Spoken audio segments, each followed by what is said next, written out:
Wander Middle-earth in the Lore of the Rings podcast, where we wander the world of J.R.R. Tolkien. In the Lore of the Rings podcast, we explore the inspiring tales and rich mythology of Tolkien's Lord of the Rings legendarium, and connect it to the movies and the new Rings of Power series, available on Apple Podcasts, Spotify, Google Podcasts, and more.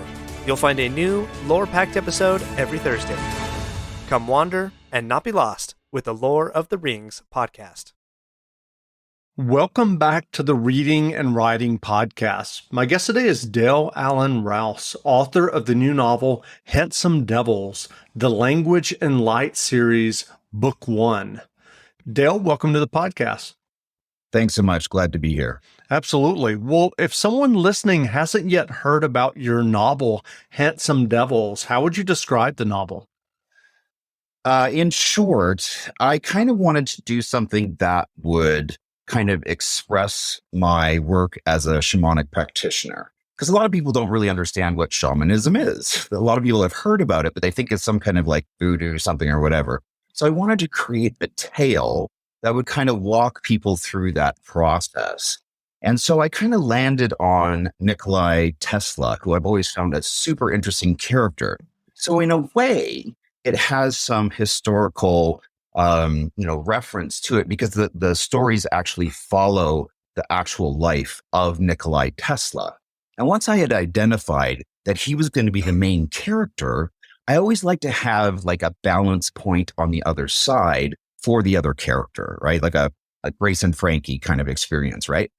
And so knowing that Nikola Tesla was this incredible scientist, I needed a polar opposite to that to kind of make the story interesting. And what I landed on was basically a shamanic practitioner, someone who really deals in energy work and magic, if you will. And so those are the two characters. And while it's, kind of set as the backdrop of a gay romance, it's not really a romance novel. It's really an exploration of energy work and core shamanism. So it's a series of books, it's episodic, and each book kind of takes you through the next, phase of their life. Well, you just mentioned that you're a shamanic practitioner. Can you tell us a little bit about that? You said that you wrote the book to kind of explain it. So I wonder if you can give kind of a quick explanation of the work that you do. Yeah, great question. Because a lot of people, like I said, really don't understand what shamanism is. Shamanism essentially is energy work. A shaman is a doctor of the soul, right? So what we deal in is everything from energy work, attachments, anything from, why is your life not moving in the right direction? An example I give a lot of the time is, people will often sit at home and feel lonely and, wonder why nobody cares about them. But then the phone rings 5 minutes later and they're annoyed. Like, why are you calling me? And it's that kind of like energy work where people get stuck because they don't recognize how they're getting in their own way energetically in order to move forward. Because what they're sending into the universe is exact, opposite messaging. So nothing happens.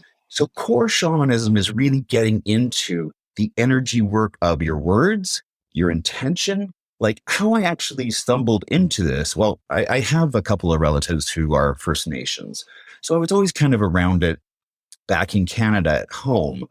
But then when I got into business coaching and started studying manifesting and manifesting business, that's what kind of led me down that path. And I was like, oh, there's an actual science to this. A science that has existed for eons and that the people who were originally here knew about. It's how to create things in your own life by using essentially the energy field of you. That's great. And I'm curious, do you remember the original idea or impetus that led you to write Handsome Devils? Yeah, actually. So when COVID came along and we just had, a lot of time at home, I decided to sit down and just write my story.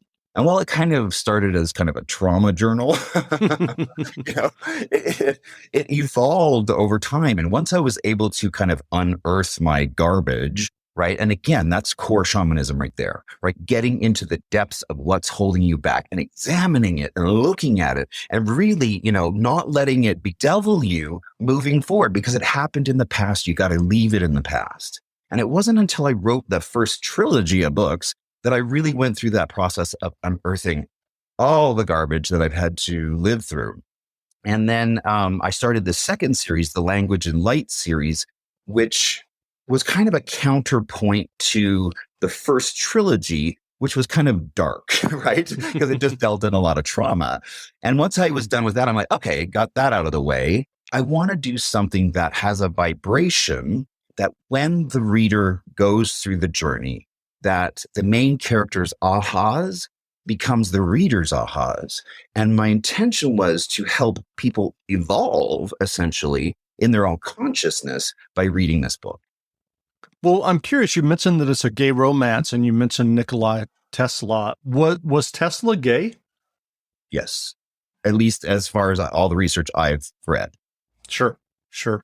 And I did some research myself before the interview. So I'm curious. You write in Handsome Devils about the birth of conversion therapy in 1886, but it's told from the perspective of the character Melvin Vaughn, who's a part werewolf, Nordic pagan. How did you decide to tackle conversion therapy with a part werewolf character? Yeah. So again, going back to the main characters, right? So Nikolai Tesla being science and Melvin Vaughn being magic, right? And between them kind of, having an interesting conversation, if you will. Now, conversion therapy, is a topic that's unfortunately very near and dear to my heart. I was raised in a very abusive, Christian home that was extremely toxic in its heteronormativity. And punitive towards any expression of queerness. So that was my upbringing, and it just I won't go into the gory details, but it's why I had to write the first trilogy to unearth all of that. So I don't have a really good view of religion just in general, because every practicing Jewish person, every Mormon, every Christian all uses literature that names me as an abomination, right? And so I've just had to live my entire life under the weight of that, not to mention in a family where, they were trying to actually take steps to institutionalize me. And so it's something that I think isn't exposed and talked about enough. It's something that, it's probably estimated that 1 million men have gone through conversion therapy at some point. And the most common outcome for that is suicide. And why are we not dealing with this? Why are we not dealing with this head on? I don't understand why there's no love in the religious communities that I have experienced towards this, towards us, towards the queer community. Where do the arts live? The arts live with us. Right? There's richness there. There's so much that we can bring to the table if you just provide a seat for us. So I really wanted to get into that and explore, because it's really interesting. In 1886 was the same year that Nikolai Tesla moved to America, was the same year that conversion therapy was coined as a phrase. And so it was from that point forward that the local authorities started to really crack down on, any expression of queerness. And so it's an interesting journey. And I find it so fascinating how these two stories really meld together. And I just thought, it was a good way to make a tale that's quite harrowing, right? Because these guys are trying to, escape essentially being lobotomized, which is what faith communities did, for many, many years to queer people. And people don't even know that. There are receipts of thousands and thousands and thousands of gay men who have been lobotomized by faith communities and governments that nobody knows about. And so I just wanted to shed some light on the topic. With Black Friday savings at the Home Depot, you'll find top brand kitchen appliances with innovative features that can do more, so your holidays can be more. Ovens with built-in air fryers for baking the perfect cookies. Dishwashers with smart tech to clean everything from bakeware to festive mugs. And high-capacity refrigerators to keep leftovers fresh. Shop Black Friday savings and get up to 30% off, plus instantly save up to $750 on select GE kitchen packages at the Home Depot. How doers get more done. Offer valid November 2nd through November 30th. U.S. only. See store or online for details. Any workout, any mood, anytime. That's what the Peloton Tread is all about. From interval runs that motivate you to go the extra mile, power walks that work up a sweat, rolling hill hikes for you to enjoy, and full body boot camps to hit your goals. Plus thousands of workouts that go beyond the tread. Strength programs, core classes, yoga, Pilates, and even boxing. Everything you need on and off the Peloton Tread. Experience it all for yourself with a 30-day home trial. Learn more at onepeloton.com. You could save big when you bundle your home and auto with Progressive, but when we just come out and say it, it feels like it falls a bit flat. So instead, we're going to have someone else say it. Because for some reason, when a random person talks about how great something is in a commercial, it's more believable. I saved with a Progressive home and auto bundle. And there you have it. I mean, I'm not sure why she's more believable than me, but either way, you get the point about the saving. Progressive Casualty Insurance Company and Affiliates. Discount not available in all states or situations. Sure. Well, you mentioned this first trilogy, which you referred to as trauma journals. Did you publish those as well, or was that something you just wrote for yourself? So I'm actually looking for a literary agent to help me with that. Mm-hmm. It's a series of real books of each book is probably close to 400 pages. It's not a small work. So it's something I have to publish as a real book through a publishing house or self-publish, whatever. The other books are kind of 100-page, very small, print on demand. So it was easy for me to get those out the door on Amazon, done deal. But the first trilogy, it just holds a really special place for me in my heart and in my life because it's my story. And so I just didn't want to just hand it off to anybody. And until I have, some more professional advice and direction, I'm holding on to that trilogy until it finds the right home. Sure. Well, I know the Language of Light series, the novels that we've been talking about, you've also released book 2 in that series already, An Army Awakens. Why did you decide to release book 1 and 2 together? Yeah, great question. Because I really wanted people to kind of get into the story, and we're going to be publishing book 3 in the next week. So because I knew I had book 3 kind of, pretty much ready, I was okay with launching the first 2 books to really kind of make an impact, knowing that I had another launch just a few weeks away. That's great. Well, I'm curious, what was your writing process when you were writing this trilogy of novels? Did you outline the novels extensively before you wrote them, or did you just dive into the narrative? How did that work for you? Yeah, that's a really interesting process because I'm not a planner. Mm-hmm. I don't have that, ability as a human to use all that left brain thinking, which, is in charge of schedules and, all that planning and stuff. Like, I just don't have that ability. I live very much in a right brain world, which is music and symphonies and, all that business.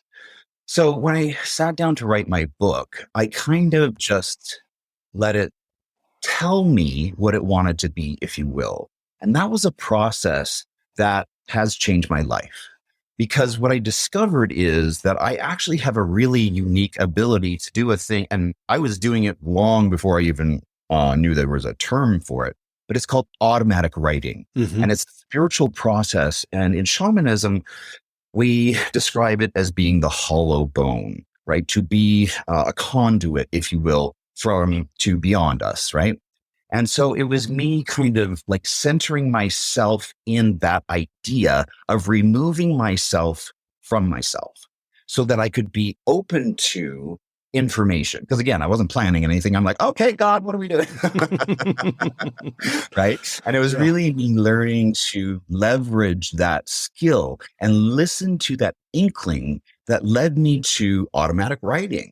And I write a book probably in 10 days.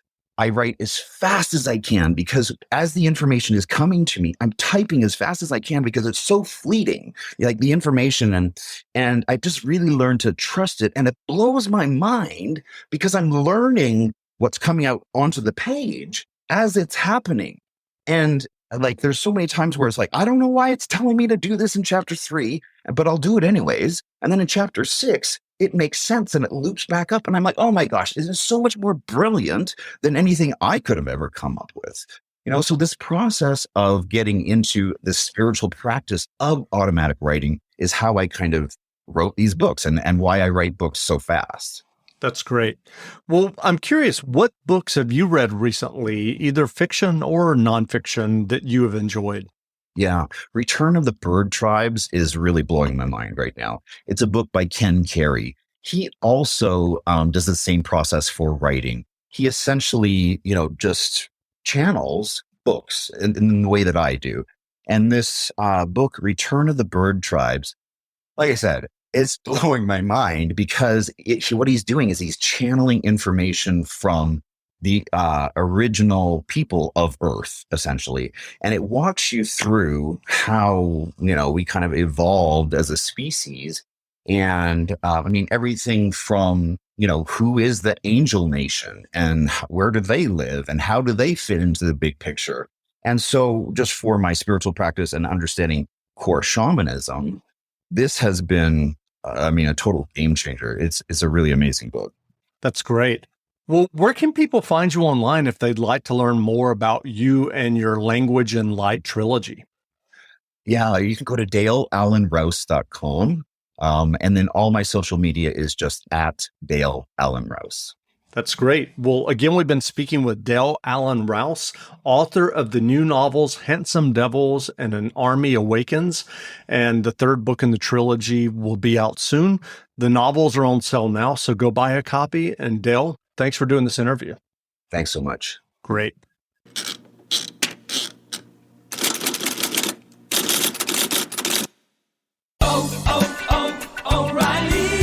This is Claudia's O'Reilly Auto Parts story. I had just moved to a new city and barely even knew where the grocery store was yet. When my car wouldn't start one morning, I didn't know who to ask about local shops. But I remembered a name from back home, O'Reilly Auto Parts. I called and they pointed me to a great mechanic just down the street. Now I feel a little more at home. O'Reilly Auto Parts. Sure, we have 30 seconds to tell you that drivers who switch to Progressive could save big. But then what? Well, there is a nice piece of stock music playing behind me that a talented composer worked really hard on. So let's enjoy it.